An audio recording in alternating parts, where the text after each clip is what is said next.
కొన్నేళ్ల నిరీక్షణకు జనవరి 10న శుభం కార్డు వేయబోతున్నారు. ఈ సినిమా కోసం మెగా ఫ్యాన్స్ తో పాటు మూవీ లవర్స్ కూడా తప్పించిపోతున్నారు. ఒక్క ఆర్ఆర్ఆర్ మూవీ రామ్ చరణ్ ఇమేజ్ ని మార్చేసింది.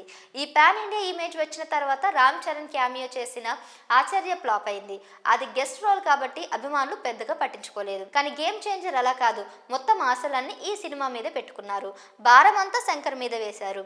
శంకర్ కూడా దీనికోసం చాలా పగడ్బందీగా ప్లాన్ చేస్తూ వస్తున్నాడు. ఇప్పటి వరకు గేమ్ చేంజర్ మీద వచ్చిన టాక్ అంతా ఒక లెక్క, టీజర్ తర్వాత వచ్చే టాక్ ఒక లెక్క అనే విధంగా మూవీ టీజర్ ను రెడీ చేస్తున్నారు. సో ఇక మీదట గేమ్ చేంజర్ గేమ్ మారబోతుందని చెప్పి తీరాల్సింది. లక్నోలో జరిగే ఈవెంట్ లో గ్రాండ్ గా గేమ్ చేంజర్ టీజర్ ని రిలీజ్ చేయబోతున్నారు. ఈ ఈవెంట్ కు చరణ్, శంకర్, ఎస్.జె. సూర్య, శ్రీకాంత్ తో పాటు సినిమాలో మెయిన్ క్యాస్ట్ అంతా కూడా అటెండ్ కాబోతున్నారు. అయితే ఈలోపే ఈ మూవీ టీజర్ కట్ కు సంబంధించి ఓ ఇంట్రెస్టింగ్ న్యూస్ వినిపిస్తుంది. టీజర్ అంతా 91 సెకండ్లు ఉండబోతుందట.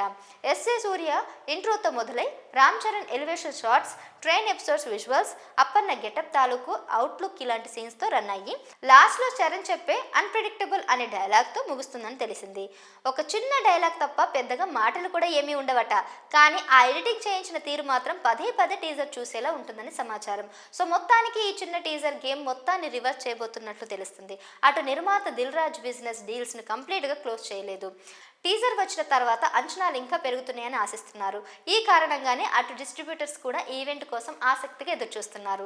శంకర్ పై ఇండియన్ 2 తాలూకు ప్రభావం ఉన్నా కూడా శంకర్ బ్రాండ్ కంటే కూడా రామ్ చరణ్ మూవీగానే ఇది చలామణి అవుతుంది.